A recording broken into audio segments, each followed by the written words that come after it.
이재명 정부의 첫 번째 부동산 공급 대책이 나왔습니다. 공공주도를 통해서 임기 내에 빠르게 주택을 공급하겠다는 구상인데요. 흔히 부동산의 심리라고 말하죠. 과연 이번 정책으로 내 집 마련에 대한 불안 심리를 얼마나 잠재울 수 있을지 지금부터 이야기 나눠보겠습니다. 함께해 주실 분들 소개해드리죠. 한양대 도시공학과 이창문 교수 나오셨고요.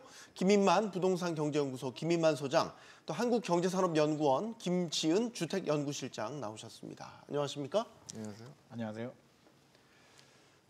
용감한 토크쇼 직설은 SBS 비즈 뉴스 앱과 유튜브에서 실시간으로 시청하실 수 있습니다.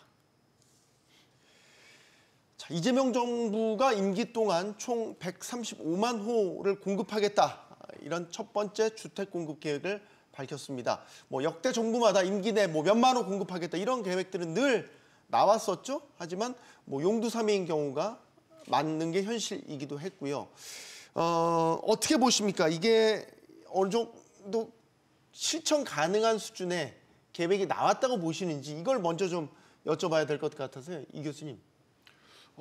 실천 가능한지하고 필요한지는 또 다른 얘기니까. 근데 실천 가능했다 그러면 이전 정부에서 어느 정도는 좀 성과가 나왔었겠죠. 근데 어떻게 보면 좀 과할 수 있는 목표라고 좀 생각되는 측면이 없지 않아 있습니다. 그러니까 지금 시장 상황은 사실은 총량적인 공급의 문제가 아니라 우리가 원하는 곳에 원하는 주택 유형이 얼마만큼 빠르게 공급되냐의 문제이기 때문에 총량이 수도권에 135만 원은 이거는 사실 크게 중요한 것 같지는 않아요. 다만 이제 그 물량 자체에 대한 의미를 좀 따져보면 사실 그 문재인 정부 시기 또 이전 박근혜 정부 시기에 굉장히 피크를 우리가 겪었던 시기가 있었거든요. 2020년경에 수도권만 해서 한 1년에 30만 가구씩 늘어나는 그런 시점이 있었으니까 이제 그 당시에 이제 생각을 하게 되면 막 25만 호 이상의 주택 공급이 수도권에 필요하다고 생각할 수도 있는데 이제는 좀 안정화가 돼서 한 2022년부터 연간 가구 수 증가량이 한 15만 호 정도로 줄었어요. 그리고 통계청의 장래 가계구 추계도 안정적으로 그런 수준을 예측하고 있었거든요. 그래서 사실 이런 흐름이 계속 갈 거라고 생각을 한다 그러면 과거 과도한 피크 시에 막 전세 대출을 많이 줘가지고 막 1인 가구들이 그 분가해서 나가고 막 이럴 때 발생했던 수요보다는 사실은 적을 거라고 생각합니다. 이제 그런 측면에서 과연 135만 호라는 목표를 꼭 채우기보다는 필요한 곳에 필요한 주택을 필요한 속도로 필요한 양만큼 공급하고자 노력하는 게 훨씬 더 현실적인 그런 대응이 아닐까 생각을 합니다. 근데 이제 이번 방점은 수도권, 서울 수도권에 딱 타겟팅을 해서 이 지역에 연간 27만 호, 임기 내에 135만 호라는 이제 숫자를 제시했단 말이죠. 네. 이게 이제 타당한 계획인 건지 실현 가능한 건지 이 부분을 먼저 짚어보고 있어요. 일단 실현 가능한지는 이제 국토부에서 해야 될 일이고요. 저는 그런 생각이 듭니다. 물론 이게 주택이라는 표현이에요. 아파트가 주택 안에 포함이 되는데 실제로 우리가 이제 일반적인 우리 청취자들 또 시장의 수요자들이 생각하는 건 내가 아파트를 분양받을 수 있는 주택, 아파트, 양질의 주택이 얼마나 공급이 되느냐가 이제 제일 관심인데 소위 말해서 이제 3기 신도시가 지금 이번 대책에서도 이제 3기 신도시 내용이 들어가 있는데 3기 신도시 중에 이제 지금 진행하고 있는 곳들 인천 계양, 부천 대장, 고양 창릉, 남양주 왕숙 또 하남 교산지구 이 5개 지구 물량을 다 합치면 17만 5천 호 정도 됩니다. 그러면 이 5개 신도시 합쳐서 17만 5천 호인데 연간 평균 27만 호를 공급하겠다라고 하면 3기 신도시 지금 하는 2018년에 발표해서 지금 7년 동안 고생을 하고 있는데 매년 이 정도 물량보다도 더 많은 물량들이 지금 수도권에 공급이 할 수 있다라는 지금 대책의 내용입니다. 그러면 실제로 이게 3기 신도시가 지금 7년 동안 쩔쩔매고 있는데 1년에 3기 신도시보다 더 많은 물량들을 공급할 수가 있느냐에 대한 약간 의구심이 들고요. 분당 신도시가 약 한 10만 호 정도 되거든요. 그래서 135만 호라고 한다면 한마디로 5년 동안 수도권에 분당 신도시 13개가 넘는 물량을 공급을 해줘야 되는데 물론 착공 물량 기준입니다. 착공 기준입니다. 네, 착공 물량 준공 기준 아니고 착공 기준. 착공입니다. 그래서 아무튼 착공도 이제 공사가 들어가야 되는데 실제로 네. 이 물량이 분당 신도시 13개를 착공할 수가 있겠는가에 대한 걱정이 있고요. 물론 이 속에는 이제 여러 가지가 있겠죠. 뭐 오피스텔을 용도 변경한다든지 네. 생활용 숙박시설이라든지 매입 임대도 있고요. 여러 가지 주택들, 빌라, 다세대가 다 포함된 물량이긴 합니다만 그럼에도 불구하고 상당히 공격적으로 목표를 잡았다는 점은 뭐 우리가 저는 충분히 너무 공격적이다는 네. 생각이 듭니다. 너무 공격적이다. 그러니까 계획대로 공급하기 쉽지 않을 거다. 현실은 그럴 것 같습니다. 기본적으로 보고 계시는 거고. 실장님께도 의견을 좀 듣겠습니다. 네, 지금 다 비슷한 말씀 해주셨는데요. 저는 우선 이번 대책이 뭐 공급이 과연 이만큼이 정말 5년 후에 가능할까라는 얘기를 할 수도 있겠지만 어쨌든 정부의 그 의지가 실행력을 담보로 해서 어떻게 보면 전략적으로 합리적인 판단을 현 시점에서 내린 것이 아닌가라는 생각을 하고 있습니다. 그러니까 어쨌든 착공 기준으로 정부가 컨트롤할 수 있는 LH의 공공을 묶어서 실행을 함으로 인해서 그런 실행 능력을 통해서 사람들에게 그러니까 수요자들에게 어느 정도 일정 물량이 공급된다. 그리고 지금까지 지연되어 온 3기 신도시가 이제는 직접적인 준공으로 현실화될 것이다라는 것을 사람들에게 알려줌으로 인해서 어떻게 보면 이번 대책에서 좀 커다란 더 큰 수요에 부응할 수 있는 그 공급이 나오지 않은 것에 실망할 수도 있겠지만 그것보다는 현실적으로 접근 가능한 정부가 직접적으로 해낼 수 있는 물량을 제시함으로써 이번 기준을 만들지 않았나 싶습니다. 그래서 추후에 그런 물량 달성에 대한 그런 목표치도 중요하지만 어쨌든 그 목표치를 가기 위해서 정부가 정책적으로 꾸준히 민간과의 협력을 통해서 공급을 노력한다면 물량이 가능하지 않을까 저는 이렇게 생각하고 있습니다. 자, 그러면 이 135만 호를 어떻게 공급하겠냐? 실제로 임기 내에 착공 기준으로 방안으로 꺼내놓은 게 LH가 직접 시행에 나선다는 겁니다. 예전에도 이제 시행한 적이 있었지만 최근에는 또 시행을 안 했죠. 그렇죠, LH가 그렇죠. 직접 이제 다시 시행에 나선다는 건데 LH가 직접 시행을 하게 되면 정말 이런 공급 속도나 이런 게 빨라질 수 있는 건가요? 빨라질 수는 있지 않겠습니까? 지금 방식은 이제 LH가 토지공사와 주택공사가 이제 합쳐졌잖아요. 네. 그래서 대통령께서도 그 말씀을 하셨죠. 야, 니들이 택지 조성해가지고 왜 자꾸 땅 장사하냐?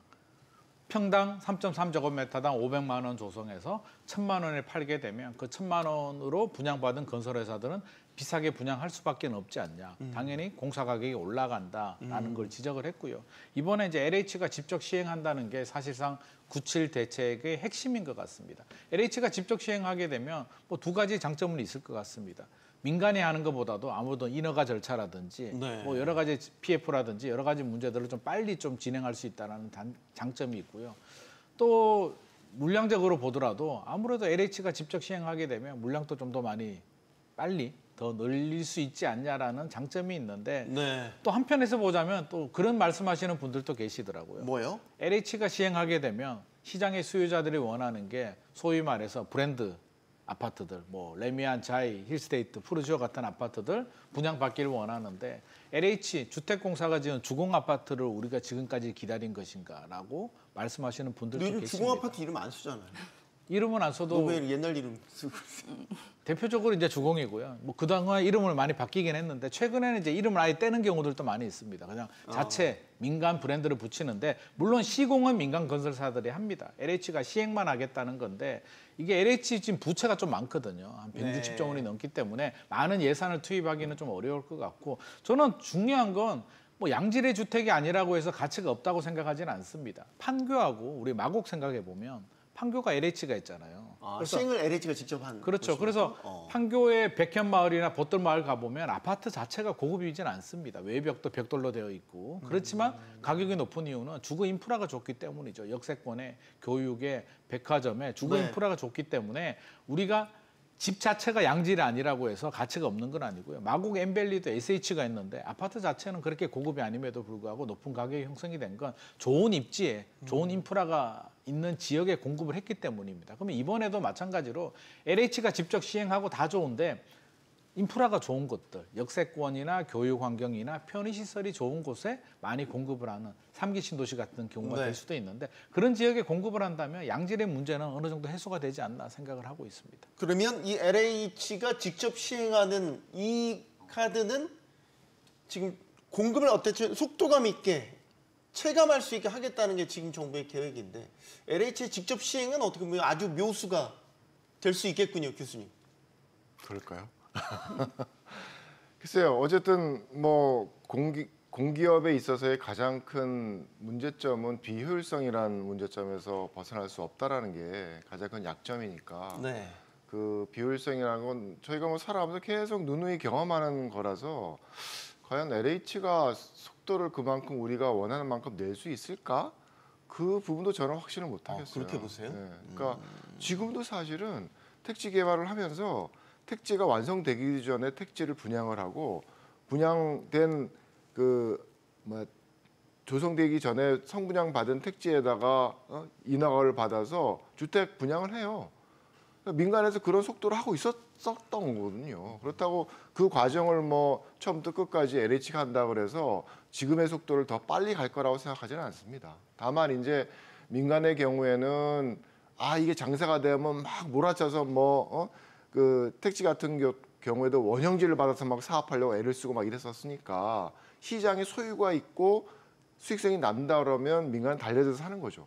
근데 공공은 그렇지가 못하다는 거거든요. 그래서 원하는 거는 뭐 비용이 많이 들고 이래도 공공이니까 꾸준하게 공급을 하겠어요라는 게 사실은 이제 공공이 주도하는 거에 추구하는 우리가 얻을 수 있는 목표라고 생각을 해요. 근데 문제는 뭐냐면 그런 필요한 곳에 빨리 지어하는 곳에 빨리 지어지지는 않을 수도 있다라는 거죠. 공공이기 때문에. 정말 그게 빨리 지어질 곳이고 필요한 주택이라 그러면 민간이 그 역할을 하는 게 훨씬 빠릅니다. 그래서 그래요. 이게 또 의견이 다르네요, 완전히. 그건 뭐 당연한 거죠. 그러니까 돈 남는 장사를 하는데 민간 뛰어들어서 하는 거죠. 근데 LH가 되면 제가 사실 걱정하는 게 뭐냐면 이게 물량이 연간 뭐 2만 원, 3만 원 정해지면 이 LH 입장에서는 어디가 더 중요한 게 사실은 덜 민감할 수가 있어요. 민간 기업 같은 경우는 여기는 서울에 인접한 데니까 굉장히 사업성이 좋을 거예요. 그럼 막 달려들어서 하죠. 근데 LH 같은 경우에는 물량을 채우는 게 목표일 수가 있거든요. 어쨌든 수도권에 연간 2만 호, 착공 들어가. 그러면 그거 맞추기 위해서 수요가 없는 곳에 먼저 막 착공하고 이럴 수 있다는 거예요. 그게 사실은 공기업이 만드는 비효율성에 대한 문제입니다. 그러니까 사실 그런 어떤 행태를 LH가 과연 벗어날 수 있을까? 그러니까 뭔가 평가받는 제도 자체가 민간 기업은 살아남기 위한 수익성이지만 LH는 그게 아니라 굉장히 정치적이고 다른 구도에서 평가를 받거든요. 그래서 저는 속도는 잘 모르겠어요. 속도는 잘 모르겠고 또 한 가지는 이게 지금 단기적인 공급 부족의 문제를 또 특히나 공급 부족이 똘똘한 한 채에 대해서 필요한 것은 저쪽 서울 안쪽에 있는 곳인데 택지 개발을 한 외곽에 있는 택지들을 막 개발을 해서 직접 시행을 하기 위해서 LH의 몸집을 막 키워놓으면 그 사업들 끝나면 어떡할 거예요? LH를. 그러니까 지금의 모든 기업들은 자기의 몸집을 안 키우고 어떻게든지 외주를 줘서 굉장히 슬림하게 유연한 그런 고용체계를 가지고 끌고 가는 게 지금의 모습인데 LH는 자기가 해야 된다는 그런 구도 속에서 몸집을 키워놓으면 10년 뒤, 20년 뒤에 그 공기업을 저희가 어떻게 할 겁니까? 그래서 사실 좀 길게 봐야 될 것 같아요, 길게. 그래서 과연 원하는 속도를 낼 거냐에 대해서도 한번 좀 체크를 한번 해보고 그다음에 이게 기본적으로 갖고 있는 비효율성에 대한 부분들을 정말 우리가 벗어날 수 있을까에 대한 것도 한번 체크를 해보고 그리고 만들어내는 주택이라는 게 지금의 시장의 가장 큰 문제점인 초양극화와 똘똘한 한 채에 대한 문제점을 해결할 수 있는 그런 공급을 할 수 있는 그런 대상과 주체인지에도 한번 생각을 해봐서 그 역할에 대한 어떤 강도는 좀 조정이 필요할 거라고 생각을 합니다. 사실 LH가 직접 시행을 하면 여러 가지 절차나 이런 것들이 좀 효율화되겠다. 그래서 속도 자체는 빨라질 수 있겠다라는 그냥 생각을 했는데 이창훈 교수님은 또 좀 다른 생각을 갖고 계시네요. 실장님은 어떻게 보세요? LH가 직접 시행하는 거 플러스일까요, 마이너스일까요? 저는 일단 LH 그 교수님 말씀하신 그런 우려점도 분명히 있지만 지금도 LH가 자기 토지를 분양하기도 하지만 민간 참여 공공주택 건설 사업이라고 해서 민간과 공모 사업을 통해서 주택 건설을 많이 시도해 왔습니다. 그래서 그 기존의 민간 건설사들이 이제 도급 형태로 들어가서 이제 택지 안에서 이제 분양을 도와주는 역할을 했기 때문에 그 LH가 지금 처음 뭐 이런 사업을 하는 게 아닌 이상 그동안 쌓여왔던 노하우를 바탕으로 뭐 앞서 말씀하신 그런 우려도 있지만 그런 사업 영역을 조금 더 전략적으로 확대해서 조금 더 추진해 나간다면 그게 어렵지는 않을 거라는 생각을 합니다. 그러니까 너무 이게 뭐 어렵다, 우려가 많다 이렇게 생각을 하면 끝도 없겠지만 어쨌든 LH가 갖고 있는 노하우를 가지고 새로운 시도를 한다라는 측면에서는 저는 긍정적으로 보고 있습니다. 네, 이게 생각보다 복잡한 문제일 수도 있겠네요. 진짜 비효율의 문제라든지. 근데 최소한 LH면 공공기관이니까 예를 들어 민간 업자들만큼의 이익이나 이런 것들은 좀 줄일 수 있잖아요. 그런 것들이 좀 비교적 저렴한 가성비 좋은 주택 공급에는 도움이 되지 않을까 이런 생각을 하게 되는데. 저렴한 주택 민간보다는 저렴하게 나오겠죠. 민간보다 저렴하게 나오는데 소위 얘기해서 10% 영업이익 남길 거 이거 공공적 성격을 감안해서 5% 미만으로 줄일 수도 있는 거 아닙니까? 그럼 5%만큼은 공사비에서 빠질 거 아니에요.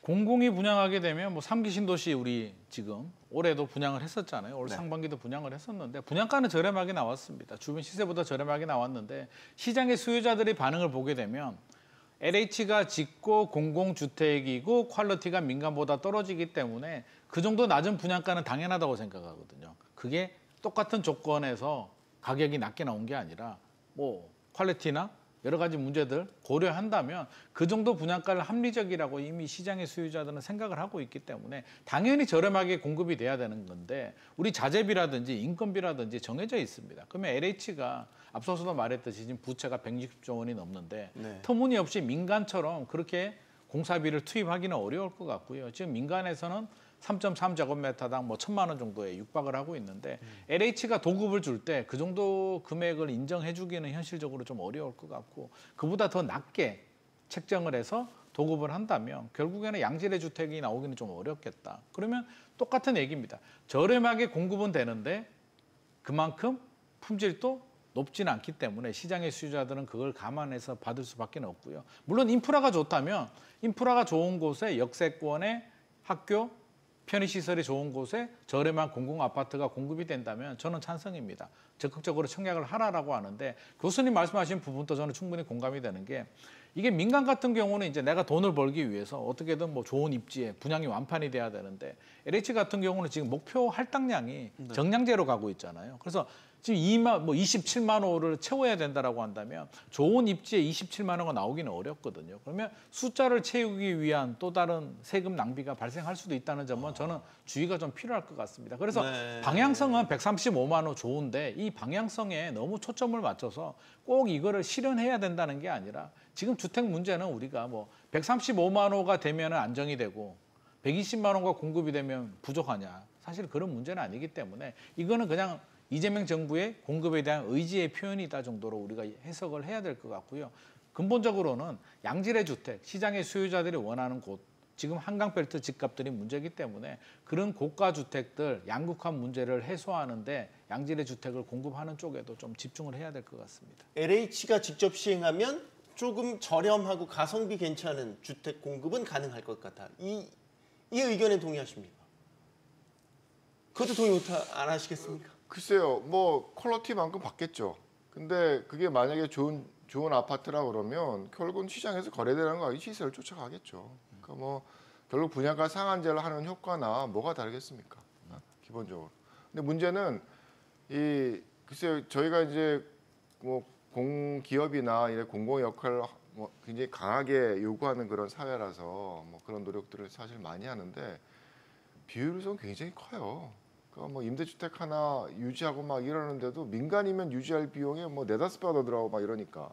그래서 뭐 예를 들어 제가 그 공공기관에 있어서 비효율성을 그 얘기를 할 때 드는 예가 뭐냐면 한 10년 전인가 이 부동산 플랫폼을 만드는데 부동산 일리에서 지금 랩스라고 여러 그 민간 기업에서 돈을 내고 쓰는 그 소프트웨어가 있습니다.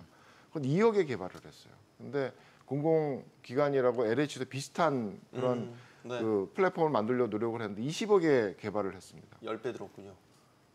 지금은 그건 남아있지도 않아요. 그 플랫폼은. 그러니까 2억짜리 랩스는 여전히 살아남기 위해서 뭐 정부를 바꾸고 이러면서 이제 이 민간의 생존력에 의해서 이제 유지되는 구도인데 뭐 LH 같은 경우는 20억 써봤자 뭐 껌값이거든요. 나랑 누가 뭐 체크하지도 않아요. 그래서 알게 모르게 LH가 직접 공급한다는 거에서 발생하는 누수가 저는 굉장히 클 거라고 생각을 합니다. 네, 알겠습니다. 이건 어떻게 보세요? 이건 이 교수님이 바로 또 질문 드려요. 지금 공공청사나 유유부지를 활용하겠다. 이 얘기는 이제 예를 들면은 선호도가 높은 도심 내에 공급 확대를 위한 어떻게 보면 방편이라고도 볼 수 있겠습니다. 아까 수요가 있는 곳에 공급이 적시에 이루어져야 된다. 이게 중요하다고 말씀드렸잖아요. 그럼 이런 유유부지나 공공청사 같은 걸 활용하는 거는 괜찮은 안인 거 아닙니까? 될 수 있으면 좋죠. 네. 될 수 있으면 좋은데 사람들이 원하는 곳이 사람들이 이해관계가 굉장히 복잡한 곳이라는 게 문제인 거죠. 저쪽 외곽이 택지 개발하는 거야 뭐 누가 뭐라 그랬어요. 근데 내 옆에 아침에 나가 산책하던 녹지가 사라지고 개발을 하게 되면 내 일주권이 그 사라지고 교통이 막히고 뭐 이런 개발이 내 옆에 태릉 골프장이 개발이 되면 그런 어떤 나름대로 그 디스어메니티를 내가 피해를 받게 되는데 주위에 있는 주민들이 굉장히 극구 반대할 수가 있다는 거죠. 그러니까 그 입지가 갖고 있는 성격이 굉장히 이해관계가 많은 곳이 사람들이 수요가 굉장히 몰리는 곳이기도 하기 때문에 네. 그래서 좋긴 좋은데 그런 결국 님비죠 뭐 주변 사람들 입장에서는 없었으면 좋은 그런 시설인데 들어올라 그러니까 생기는 갈등에 대한 부분을 풀어내야죠. 풀어낼 수 있으면 좋은 거고 그렇다고 뭐 공산주의도 아니고 정부 마음대로 하겠어 그럴 수도 없는 거잖아요. 그러니까 서로 간에 이제 타협을 할 수 있는 그런 그 개발권은 의미가 있을 거고 그렇지 않은 거는 쉽지가 않겠죠. 생각보다 속도는 안 날 겁니다. 그것도. 네. 결국 주민 설득 이 부분이 가장 관건이다라고 보고 계시는 것 같아요. 네. 소장님. 설득이 안 되죠. 안 됩니까? 안 되는 경우가 많았습니까? 주민들은 내 재산권이 걸려 있기 때문에 우리가 다 생각을 합니다. 내 문제가 아니고 나하고 관계가 없으면 우리는 모두 다 공공성 찬성을 하고 공공주택도 좋고 뭐 여러 가지 하는데 그게 내 문제가 되게 되면 뭐 이제 님비 현상이 이제 발생을 하는데 저라도 그럴 겁니다. 우리 집 주변에 뭔가 생긴다라고 하면 사실 기분이 유쾌하지는 않을 거거든요. 당연히 생겨야 되는 시설임에도 불구하고 그러면 이제 사회의 의식과 설득 과정이 필요한데 지금 대한민국의 사회 구조라든지 대립 구조를 보게 되면 그게 쉽지 않겠다. 한 20년 전만 하더라도 설득도 되고 어느 정도 공공이 국가가 사업을 하게 되면 좀 인정을 해줬는데 요즘은 사실 3기 신도시도 늦어지는 이유가 토지 보상도 만만하지 않는 부분이 있고요. 실질적으로 우리가 유유부지 많이 들어봤잖아요. 관공서 유유부지. 문재인 정부 시절에도 총력 투쟁을 해가지고 발굴을 많이 했습니다. 지금까지 된 곳이 마곡 하나밖에 저는 없는 걸로 알고 있는데 왜 안 됐을까 생각해 보게 되면 결국에는 주민들이 반대하죠. 주민들이 반대하면 또 누가 반대하냐면 그 지역구에 있는 정치인들, 국회의원들이 지자체 당연히 반대할 수밖에 없죠. 우리 지역 주민들이 반대를 하는데 그걸 설득하는 게 아니라 또 반대로 반대의 명분으로 갑니다. 수많은 이해관계가 복잡하게 얽혀 있기 때문에 문재인 정부 시절에도 총력 투쟁을 했음에도 불구하고 거의 되지 않았습니다. 제 기억으로는 한 18개 이상 발굴한 것 같은데 된 게 하나밖에 없는데 그러면 이재명 정부도 지금 발굴을 해서 진행을 하는데 똑같은 문제가 안 생긴다는 보장이 있겠습니까? 오히려 그때보다도 저는 개인주의는 더 강해졌다고 보기 때문에 이 문제 해결하기 쉽지 않고요. 결국에는 그린벨트를 풀든지 뭐 이런 식은 모르겠으나 도심에 있는 유유부지 지금 하겠다라고 하는데 물량 자체도 기획재정부에서 발표된 내용을 보게 되면 35,000호, 기존에 2만 호, 신규로 15,000호인데 위치는 좋죠. 성수동의 기마대 부지. 너무나 기가 막히는 입지인데 거기에 400호 공급이 되거든요.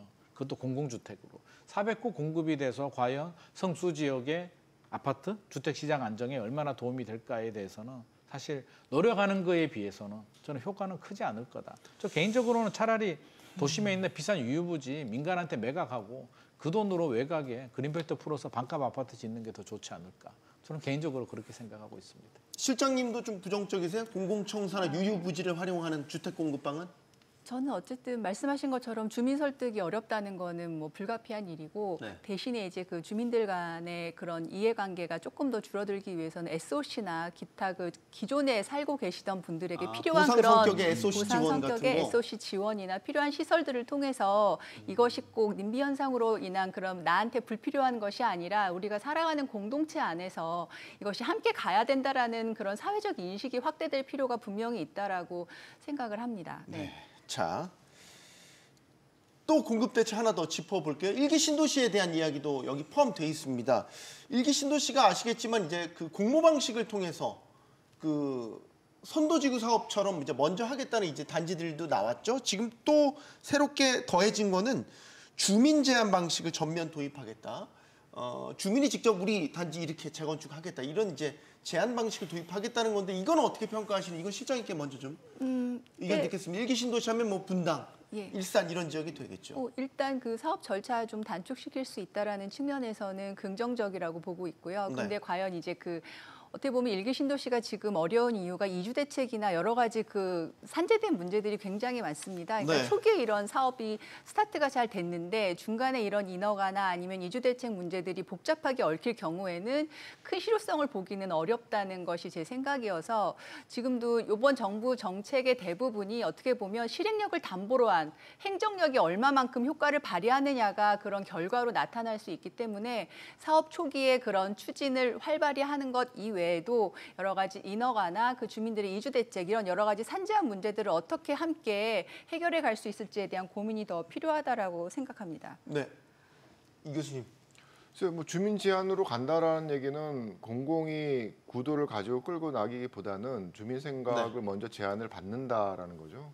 그러면서 뭐 기존에 있었던 일반적인 재건축하고 많이 다르지는 않을 것 같아요. 그래서 훨씬 더 유연하게 이제 수용할 수 있는 그런 기회가 될 텐데 문제가 뭐냐면 주민 제한이라는 게 주민의 욕심을 담는다는 겁니다. 그래서 실제로 그 안이 들어오면 빨리빨리 관리라는 보장이 사실은 없어요. 왜냐하면 자기 욕심을 너무 많이 담으면 공공에서 그걸 그대로 받아줄 수가 없거든요. 예를 들어서 지금 뭐 논란이 된 압구정동도 마찬가지입니다.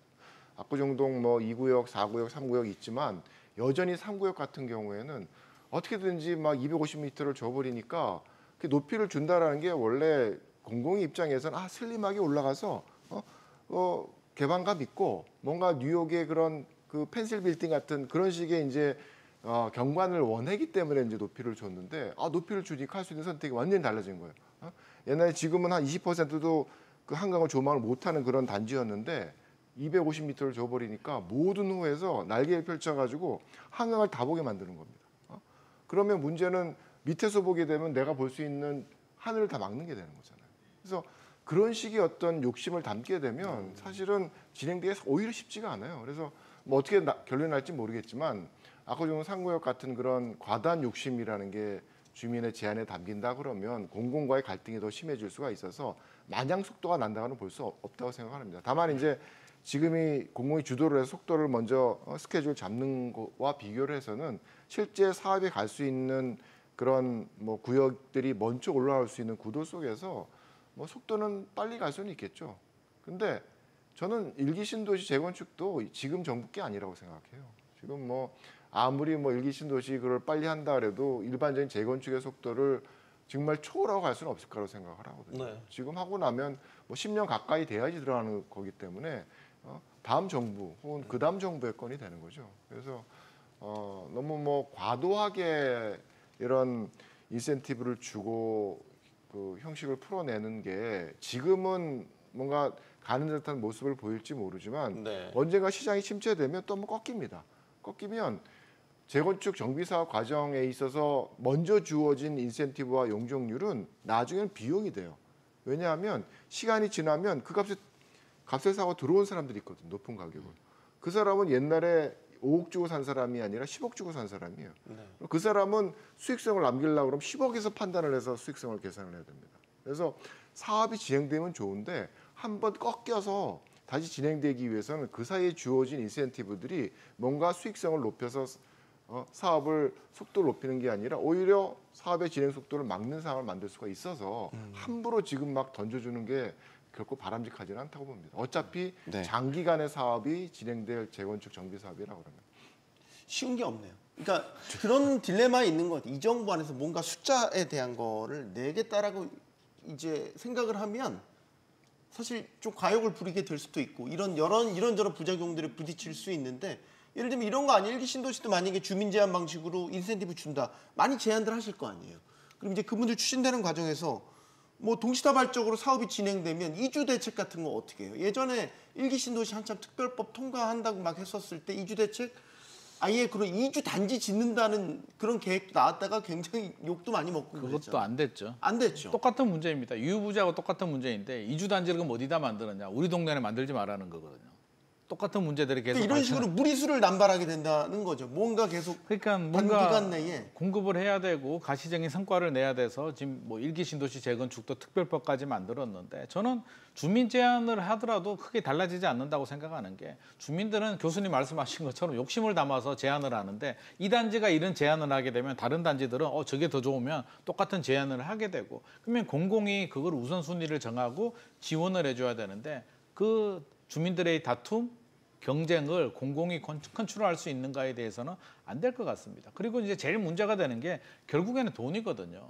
인허가 문제가 어떤 키포인트 역할을 하는 지역들은 정해져 있습니다. 압구정동이나 성수 전략정비구역 같은 경우는 크게 돈이 중요하지 않아요. 공사비가 뭐 3.3제곱미터는 1,000만 원이 아니라 2,000만 원이 되더라도 할 수 있는 지역인데 그런 지역들은 기부 체납이라든지 공공에 대한 어떤 그런 문제들 갈등이 있는데 일기 신도시는 기본적으로 지금 추가 분담금 문제가 걸리게 되면 5개가 있잖아요. 분당, 일산, 평촌, 3번 중동이 있는데 제 생각에는 분당을 제외하고는 실질적으로 우리가 지금 시뮬레이션 해보게 되면 추가 분담금 5억 정도는 기본적으로 내야 된다라고 생각을 하고 있는데 추가 분담금 5억을 감당할 수 있는 지역은 저는 분당밖에 없다고 보고요. 기껏해 이제 평촌 신도시 정도입니다. 그러면 이런 돈 문제를 어떤 공공이 나서서 어떤 해결해주지 않는 한 사업은 상당히 오래 걸릴 것으로 생각이 됩니다. 그래서 생각보다는 윤석열 정부 때는 2027년 뭐 착공이라는 이제 거짓말을 했었고 이재명 정부는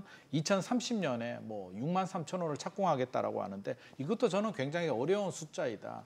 실제로 일기 신도시 선도지구도 좋고 다른 지구가 먼저 진행이 될 수도 있는데 착공 들어가면 저는 교수님은 10년 보셨는데 저는 15년 정도 제가 지금 50대 중반이니까 제 칠순잔치를 일기 신도시 입주할 때 한번 해보는 게 꿈입니다. 칠순까지 몰라. 그만큼 지금 어렵다는 거죠. 쉽지 않은 난관들이 여러 군데 있다는 건데 지금 이미 이제 착공해서 진행되고 있는 3기 신도시 한번 짚어볼게요. 실장님. 네.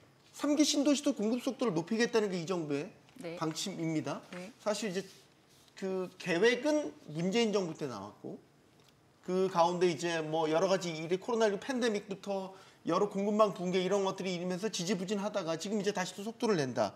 그러면 지금 2030년까지 그 3기 신도시에서 어느 정도 공급이 가능한 거죠? 보통 이게 한 24만 호 정도 공급 목표를 갖고 있지 않습니까? 3기 신도시가? 그러니까 어쨌든 지금 이제 지지부진하던 그 3기 신도시 공급 목표를 한 32만 호라고 제가 알았었는데 확대를 좀 더 했군요. 네. 그래서 그 정도 이제 정책적으로 집중을 하겠다라는 그런 의지를 보인 것 같습니다. 그러니까 지금 저희가 여기서 주택 공급이 과연 단기적으로 시장에 영향이 있을까라는 얘기를 가장 중요하게 하고 있지만 다들 알고 계시다시피 주택 공급의 단기적인 그런 효과는 크지 않습니다. 시차가 있기 때문에 지금 아무리 공급을 하려고 노력을 해도 그게 뭐 이제 뭐 인허가 과정을 거쳐서 준공까지 오기에는 한 짧아도 4, 5년 이상의 시간이 걸리기 때문에 저희가 그것을 지금 이게 될 것이다 안 될 것이다라는 것을 논하는 것은 뭐 조금 어려운 얘기인 것 같고요. 어쨌든 이런 집중과 그런 전략적인 선택을 통해서 3기 신도시를 목표치를 실질적으로 준공하는 데까지 연결시키겠다라는 것. 그래서 지금까지 한 6 문재인 정부 때부터 시작해서 왔던 이런 정책들이 지지부진했던 것을 이번 이재명 정부에서는 한번 행정적인 그런 능력과 모든 것을 총괄함으로써 주택시장을 한번 정리하고 가는 거라는 생각을 저는 하고 있거든요. 그러니까 지금 나와 있는 모든 대책들이 저희가 뭐 새롭게 볼 수 있는 거라기보다는 기존에 나와 있던 여러 가지 것들을 얽히고 설켜 있던 그런 모든 것들을 좀 하나씩 줄을 하나씩 풀어가면서 조금 정리를 해가는 타이밍이 아닌가라는 생각을 하고 있습니다. 그래서 3기 신도시에 대한 이번 정부의 그 집중하겠다는 전략도 저는 어떻게 보면 기존에 만약에 추가 신도시를 지정했다라고 하면 또 새로운 신도시 지정에 따른 보상이나 이주문제 등 그런 것들이 시간의 그런 또 지연으로 늦어지면서 또 시장에서는 3기 신도시도 안 하고 있는데 무슨 추가 신도시 지정이냐라는 얘기가 또 분명히 나왔을 것이고, 그래서 어쨌든 지금 3기 신도시에 집중하는 정부의 대책을 조금 시간을 가지고 지켜봐 주는 것이 좋지 않나. 그리고 지금까지 지지부진했던 그런 정부의 주택 정책을 한번 정리하면서 갈 수 있는 그런 타이밍을 이재명 정부에서 한번 마련하는 것을 볼 수 있지 않을까라는 생각을 해봅니다. 3기 신도시 주택 공급 진짜 그러면 이 이재명 정부에서는 본격적으로 이 공급이 되는 걸 볼 수 있는 것인가 궁금해요. 볼 수 있지 않을까요? 이제는 봐야 되지 않을까요? 올해는 일부 조금씩 나오기 이제 공급 분양 올해부터 이제 첫 단지는 분양을 네. 했는데 이제 구역마다 좀 다를 것 같습니다. 인천 계양하고 부천 대장은 제가 알기로는 토지 보상이 끝난 걸로 알고 있고요. 이제 속도 본격적인 드라이브를 걸게 되면 우리가 막연하게 생각했던 것보다는 입주 물량이라든지 또 분양 물량들이 더 빨리 나올 수도 있을 것 같습니다. 저는 정부가 그런 점도 좀 해줬으면 좋겠어요. 우리가 지금 또 얘기를 하고 있잖아요. 3기 신도시 몇만 호가 언제 어떻게 물량이 나오는지 지금 깜깜이기 때문에 구체적인 로드맵을 좀 제시해 주는 것도 좋겠다. 인천 계양 같은 경우도 예를 들어서 뭐 물량이 있다면 올해 분양한 단지들이 있고 나머지 블럭들에 대해서는 구체적으로 몇 년도에 어떻게 분양을 하겠다라는 구체적인 플랜이 나오게 되면 또 시장의 수요자들도 그 플랜을 보고 2년 후에 내가 인천 계양에 내 집 마련할 수 있겠구나. 3년 후에 하남 교산에 내 집 마련할 수 있겠구나. 나는 A2블럭에 해야겠다. A5블럭에 해야겠다라는 계획을 세우는데 지금 그런 부분에 대한 어떤 진행 상황에 대한 공유, 일정에 대한 로드맵이 없기 때문에 국민들은 답답함을 호소하고 있고 제대로 안 되는 거 아니야라는 불안한 마음을 가지고 있기 때문에 저는 진행하는 것도 좋은데 이렇게 좀 소통하고 공감하는 정책도 좀 필요할 것 같습니다. 뭐 어느 지역들, 뭐 고양 창릉 같은 경우는 뭐 문화재가 나왔다는데 그건 어떻게 진행이 되고 있는지. 그러니까 막연하게 숫자를 발표하는 것도 좋겠습니다만 국민들이 바라는 거는 언제 어디에 얼마의 아파트가 분양이 되느냐에 대한 구체적인 그 실현 방안이기 때문에 이 부분에 대해서도 당장 뭐 3년 후에 분양을 하더라도 계획은 좀 미리 좀 알려주는 것도 좋은 전략이 아닐까 생각을 하고 있습니다. 만약에 지금 정부 계획대로 3기 신도시가 이재명 정부 임기 안에 본격적으로 공급되기 시작하면 이거는 공급 차원에서 되게 숨통이 트이는 일 아닌가요? 그렇죠. 괜찮잖아요. 3기 신도시 입지도 괜찮고 공급 물량도 꽤 되고. 지금 저희가 공급 대책을 얘기를 하지만 사실 눈앞에 손으로 잡을 수 있는 공급 대책은 3기 신도시하고 기존에 진행되고 있던 도심 내 정비 사업뿐이에요. 나머지 뭐 지금 시작해봤자 그건 뭐 10년 뒤, 15년 뒤이기 때문에 가장 현실적인 대안인 거죠. 3기 네. 신도시하고. 그래서 3기 신도시는 사실은 전전 정부에서 시작한 거거든요. 그렇죠. 그러니까 이번 뭐 정부에서 신도시를 안 합니다. 이런 얘기는 사실은 좀 조심스러운 거고, 이전 전 정부의 그 덕을 봤으면 다음 정부도 이번 정부 덕을 보게 해줘야죠. 그러면 3기 신도시 계획을 내놔야 된다는 말씀이신가요? 뭐 나중에 뭐 좀 지나거나 지금이야 뭐 워낙에 시장이 이러니까 네. 급한 거 빨리 좀 노력을 모아서 해야 되기 때문에 3기 신도시에 몰입을 하더라도 뭐 시장 상황을 보고 추가적인 수요가 예측이 되면 뭐 정권 중반 후반쯤에는 뭐 또 다른 뭐 신도시에 대한 모습을 좀 그려놓고 가는 게 네. 그게 뭐 장기적으로. 도리 아닐까요, 도리? 알겠습니다. 자, 이번에 공급 계획만 나온 건 아니고요. 일부 규제안도 나왔습니다. 이제 또 시장이 주목했던 게 추가 대출 규제 같은 게 나올 것이냐 포함됐습니다. 일단은 강남 3구 같은 규제 지역에서 주택담보대출 LTV를 이제 50에서 40%로 더 낮췄습니다. 그만큼 이제 대출을 더 못 받게 옥죄겠다. 이런 뜻인 거죠. 이걸 왜 어떻다고 보시면 이게 사실 대출 규제가 빠질 거라는 이야기도 있었어요. 근데 이제 같이 나온 거는 공급 대책만으로 시장 안정이 좀 어렵다? 이렇게 본 거 실장님께 먼저 좀 여쭐게요. 그러니까 공급 대책만으로 지금 집값 안정이 쉽지 않다. 이런 판단을 한 걸까요?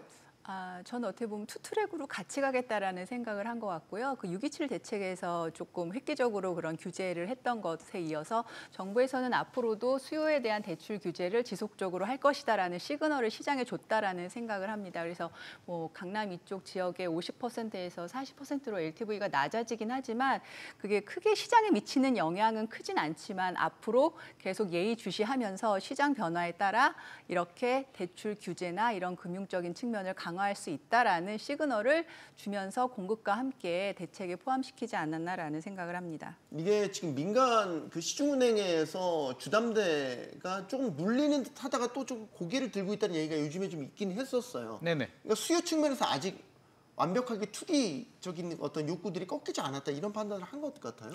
꺾이지 않았죠. 최근에 통계를 보더라도 사실 하락 전환된 것도 아니고요. 상승률이 떨어지다가 슬라이스하게 떨어졌죠. 떨어지긴 떨어지다가 했죠. 지금 거의 멈춘 상태, 더 이상 떨어지지 않는 상황이기 때문에 서울은 여전히 상승을 하고 있는 상황입니다. 정부 입장에서는 이제 공급 대책을 내놨는데 사실 공급 대책을 정부 다 알잖아요. 공급 물량이 입주 물량이 부족한데 2026년에서 2028년에 이 보릿고개를 해결하기에는 현실적으로 역부족이죠. 지금 착공 물량 기준이기 때문에 아무리 노력을 해도 사실 입주 물량은 이재명 정부 마지막 2030년 정도의 어떤 가시적인 성과가 나올 것 같고요. 그렇다면 수요 억제도 병행이 되어야 되는데 일각에서는 전세 대출에 대해서 DSR 적용하지 않을까라는 그건 그런 이번에 빠졌죠. 이야기도 있는데 그건 아마 빠지고 다음을 보는 것 같습니다. 다음 대책에서 집값이 올라가게 되면 강력한 카드로 한번 써먹을 것 같은데 이번에 수요 억제를 또 빼기에는 공급만 내기에는 또 잘못된 시그널을 줄 수는 있죠. 공급 대책만 하고 수요 억제에 대해서는 이제 그냥 손을 놔버리는 거 아닌가라는 시그널을 줄 수도 있어서 또 이번에 두 가지를 했죠. LTV 규제 지역에 대해서 50에서 40%로 내리게 되고 1주택자들이 이제 전세 대출 가게 되면 2억까지만 대출이 나오게 되는데 실질적으로 효과는 저는 크지는 않을 것 같습니다. 왜냐하면 DSR 40% 내려도요. 어차피 지금 6억밖에 대출이 안 나오잖아요. 강남에 6억이면은 40%가 아니라 20%도 안 되는 수준이니까. 상한 자체가 있기 때문에. 상한이 있기 때문에 실질적으로 의미가 없는 규제임에도 불구하고 우리는 이렇게 계속 수요 억제에 관심을 가지고 있다. 시장을 컨트롤하고 있다라는 시그널을 주고 싶었던 것 같고요. 무주택자들에 대해서도 전세 대출을 규제하게 되면 또 실수요자들이 피해를 보니까 이번에는 1주택자들이 이제 전세를 구할 때 한번 경고를 한번 주고 다음에 집값 올라가게 되면 우리 진짜로 한다라는 경고를 좀 준 것이 아닌가 생각을 하고 있습니다. 지금 또 포함된 게 임대사업자 같은 경우는 수도권에서 아예 주담대 전면 금지 됐단 말이죠. 사실 그 부분 좀 걱정스럽습니다. 그러니까 뭔가 그 실질적인 모양새가 어떨 건가에 대해서 약간 불확실한 측면이 있지만 기본적인 그 정책적인 방향성 자체가 그러니까 사실 저희가 뭐 오랫동안보다는 이 시장 불안이 발생을 하고 나서 계속 이어졌던 그런 논의의 흐름이 뭐냐면 지금의 문제는 초양극화야. 초양극화에 대한 문제의 원인은 똘똘한 한 채에 대한 사람들의 집착이야. 똘똘한 한 채에 대한 집착이 왜 발생을 한 거야? 필요한 곳에 주택 공급이 적었고 나는 한 채밖에 가질 수가 없는 상황이 되기 때문에 똘똘한 한 채에 대한 집착이 발생을 한 거야. 라고 사람들이 진단을 했거든요. 뭐 틀리지 않은 진단이라고 생각합니다. 결국 이제 다주택자에 대한 부분의 영역을 좀 열어주는 게 이 시장에 있어서의 초양극화와 똘똘한 한 채에 대한 문제를 푸는 어떻게 보면 가장 바람직한 길이라고 사람들이 인식하고 있었는데 네. 다주택자에 대한 분이 임대사업자의 역할이거든요. 그렇죠. 네. 그러니까 전문 적절한 임대사업자. 투자를 통해서 뭔가 대안을 만들어 줄 수 있는 길을 여러 가지 창구가 있을 텐데 그거를 좀 열어줘야 되는 그 노력을 사실은 해야지 지금의 문제를 풀 수 있는데 그 문제를 풀고자 하는 노력이 그렇게 보이지가 않고 오히려 반대 방향으로 가는 그런 모습이 눈에 띄어요. 그래서 이 임대사업자에 대한 주담대 전면 금지도 잘 모르겠어요. 이게 글쎄요. 임대사업자가 자기 돈만 가지고 할 수 있을까요? 사회적으로. 그래서 뭔가 필요한 만큼의 또 수용할 수 있는 만큼의 대출에 관련된 뭐 투자를 끌어들이는 부분에 대해서는 우리가 허용을 해줘야 되겠죠. 그런 면에서 조금은 이 사고에 있어서의 방향성에 뭐 중요한 한 팔 다리를 하나 잘라낸 듯한 그런 느낌을 저는 좀 받습니다. 그래서 이를 두고 주택 공급이라는 측면에서 이거 좀 충돌하는 거 아니냐 내부에서 말이죠. 이런 지적도 있기는 있더라고요, 실장님. 충돌하는 지점이 있다고 보십니까? 그러니까 지금 민간 임대 사업자들 대부분이 아파트도 공급하긴 하지만 비아파트 부분, 뭐 빌라 다세대 빌라 같은? 다세대 네. 많이 공급하고 있는데 이렇게 전면 금지를 하면 이건 좀 시장에 문제가 있지 않을까.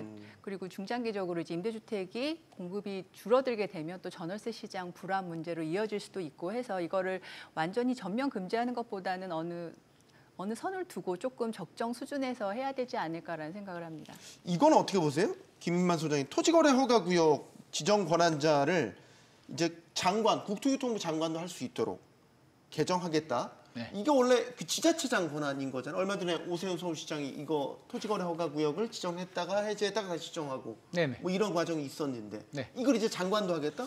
이거는 뭐 권한이 중첩된다고 하나?